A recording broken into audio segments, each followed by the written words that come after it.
everybody, I had a request about how I do painted hair, and I'm not actually going to be able to make tutorials yet because I need to have a new head to work on. I just finished up 3 babies with their painted hair, but I wanted to give a really quick video on just the basics to get you started. Now, you see here 2 heads of hair. One is more fine, one is a thicker and darker look, and I basically used Prismacolor pencils and then some paint over them for detail. Now be careful with your Prismacolors because some of them come out seriously orange. The best colors probably to use are dark umber, and you can use espresso, but espresso, believe it or not, you'd think espresso is really dark because that's what espresso coffee is. But the color will come out orangey if you smear it, if you dab it too much, or if you get it wet in any way. I have found within about 24 to 48 hours of applying it. In other words, if you apply even your matte varnish over it too soon, it can smear, and when it smears, it seems to smear into the vinyl. It is a watercolor based pencil, so it's going to do that. So I really need to give it, I find I need to give it about 48 hours to just sit without smearing it, without touching it, before I apply my matte varnish or any washes to change the color, such as blue to make it browner. Okay, now like I said, we're just going to start out with the very basics here, and I just want to show you, there's all my Halloween decor in the background, some of my Halloween decor, how I generally create my hairline. If you take about this measurement, I found it needed to be a little bit bigger for this baby because Presley's face is really short from here to here. But if you take about this measurement and go up from the ear, you'll have your 2 corners of the very tops of what looks like, in a baby, it looks like a man's receding hairline. If you look at the way a man's hairline recedes, you will often, even in thicker haired actual babies, you will often see that receding hairline look. It just generally tends to be the pattern. This hair hasn't grown down and in yet. So you're going to take those 2 and put a little dot here and a little dot there. And you're going to come a little bit forward for the front of the hairline, but don't make it too crazy forward. Don't put your hair way down your baby. You can always add more strokes if you want a longer look of hair. This baby has a very sparse pattern, so he did not, or she did not, come down very far. But less is more. If you're using paints and you try to remove them, you do run the risk of removing, sorry for that redness of the light. I really don't like this new camera at all. Got to get a new camera, but you see that red light moving? That's not the way the doll looks, that's the red light. But anyway, I just lost my train of thought. So yeah, don't come too far down because you can always add, and when you when you remove your paint, of course you do run the risk of removing the work you've done underneath it. And with Prismacolors, if you erase, they will erase, but sometimes they will leave an orangey tinge or yellowish tinge when you erase. So just be careful of that. The sides, I always like to do a sideburn. So from this little dot that I've made up here, whether you make it with your pencil or your paintbrush, and I recommend a very fine script liner paintbrush, 20/0 or smaller, come down in a little arc and out here for a sideburn. You're going to fill this in later, but you're going to go in and out with a little sideburn. And in the back, for my sparse hair, I did not go too far down. I went right about to the bottom level of the ear. This is tough to deal with paints or Prismacolors, this bump here for the neck. You can go below it. You're going to have to be very careful in here because it might bump and look very unnatural, but I don't typically like to go any lower than this actually. It just looks more natural to me on pretty much any baby I've done, whether it's sparse hair or fine hair. Now for the hair whorl in the back, there are all different styles of hair whorls. The swirl that you see, that's called a whorl, W-H-O-R-L. And generally, you're going to go at a point probably up from the ear back slightly like this. Don't go all the way down in the center of the head. It usually starts a little bit higher. Make another little dot. and lightly sketch a little hook this way, around and out toward the front, and then around and out toward the side, from here, down to the side, and then just down, down, down. Now, when you're painting hair, whether you're using the pencils or the paintbrush, you don't want it to look too totally, completely, oops, sorry baby, completely straight. You want to have little wispy areas because that's what hair does. And straight slash down marks don't necessarily look very natural. So I do this in layers. As I do the layers, they get more, you get darker colors even with the same color. Using 2 colors is recommended, and I typically use at least 2 different colors for depth and dimension. But you will also find that as you go over spots to create little detail lines, that it's going to look darker. For a typical baby, I probably do 6 or 7 layers of hair. And in between, I'm either matte varnishing it and baking it after it has sat for about 48 hours for each layer, or I am doing a very light Genesis wash over it for depth, usually like a really light brown for a dark blonde to light brown colored baby like this baby, after letting it cure and then baking that. So layer upon layer, you're going to get more detail, but for your very first layer, just sketch a lot of tiny lines, a lot of tiny lines, a lot of tiny lines, little lines all around, using the outline that you have just drawn with your little pencil marks.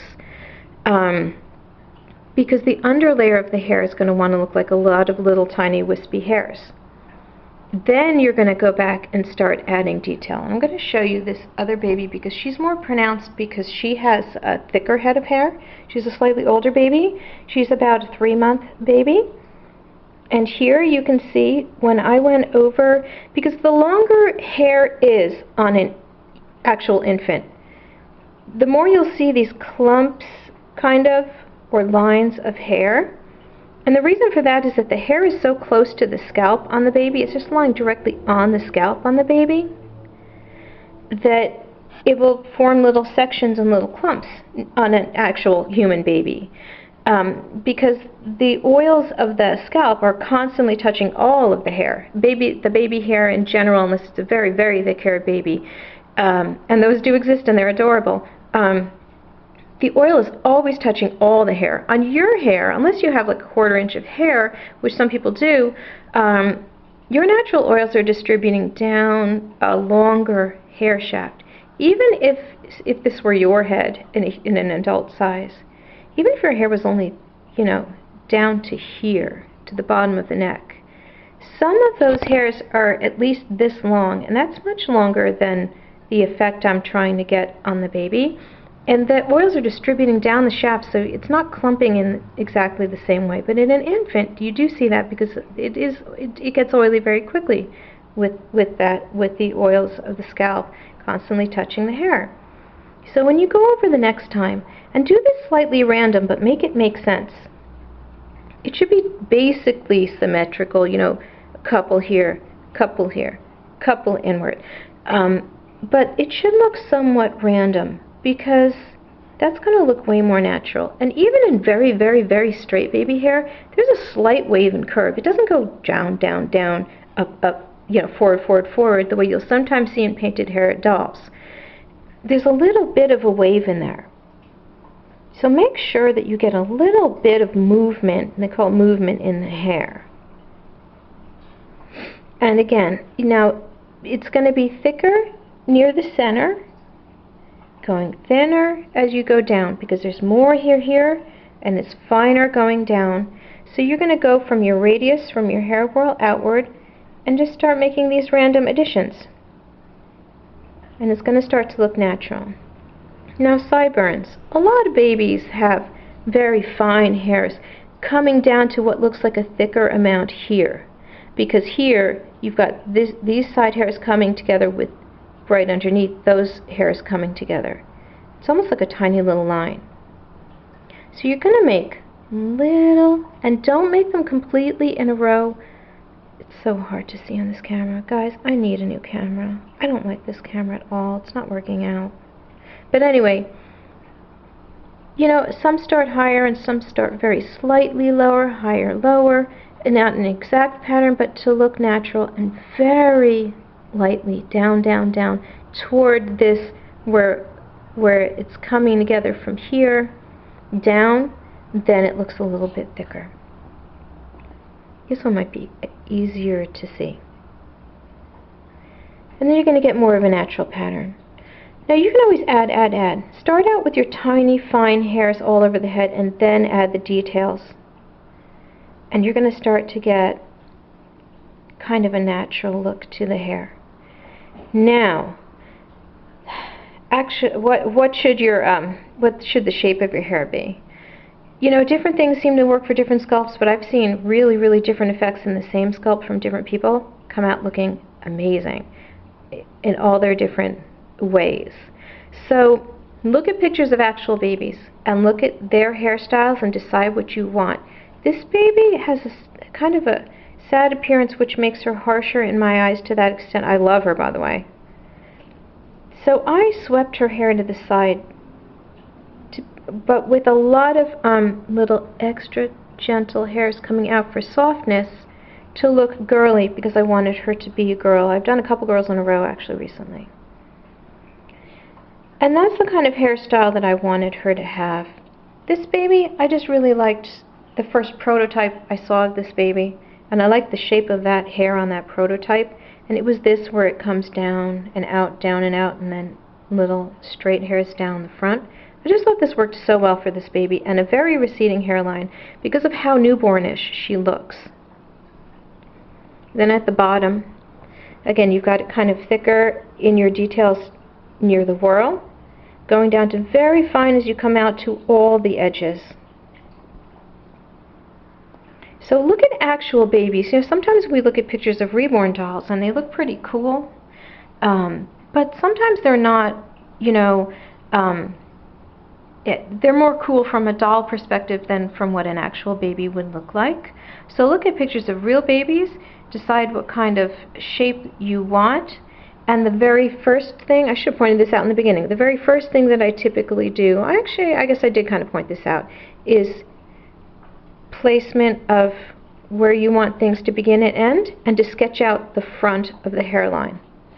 Because then you can go back in from there, rather than just keep coming down and not being sure what you're doing. Start with your basic outline and fill in your tiny hairs. Then start your filling in details of darker colors. So this video is getting pretty long, so I want to end it here, but I will have, in the future, when I have another head to paint, I will be doing a little tutorial just of how I do this. Every artist has different techniques, but I'll be showing you how I do it in probably a series, because these videos tend to be pretty long with the details, and it takes kind of a long time to do this. It definitely does not take as long as rooting. I know that from speaking to other reborn artists. I can't really root myself, but as I've stated before with my allergies, it's impossible for me. I have tried wearing gloves up to the elbows, nothing works. The only thing I can take is the rooting of the eyelashes with my long gloves on, and it's very irritating, but it's for a shorter period of time, and I may not actually physically break out from it. It's just terribly itchy. But painting hair, I believe, does take a shorter period of time than rooting hair, but if you want it to look natural, you want your layers, and if you want your layers, you're going to have to be baking in between, you're going to have to be waiting for it to cure and set, and also you're going to want multiple layers. So it's not like it's 1, 2, 3 either. It is something that takes some time, but do take your time with it, because I find the hair is so important to collectors, and it's important to me. I want my babies to look like they have really real hair. So just take your time, do layer, layer, layer. And a great thing to do is to put your baby aside after you've done a layer and just catch a glimpse of him or her as you're walking by at some point, and things will stand out for you. Oh, I need more here. Oh, I need less here. Oh, this doesn't look natural. How can I blend this? And just do that. Like I said, probably 6, 7 layers. Sometimes I've done a few more, up to 8 or 9, depending on the thickness and depending on how it's going along and what kind of details I want to add. and it takes a while, but it's worth it. I hope this helps, and I will talk to you guys again soon.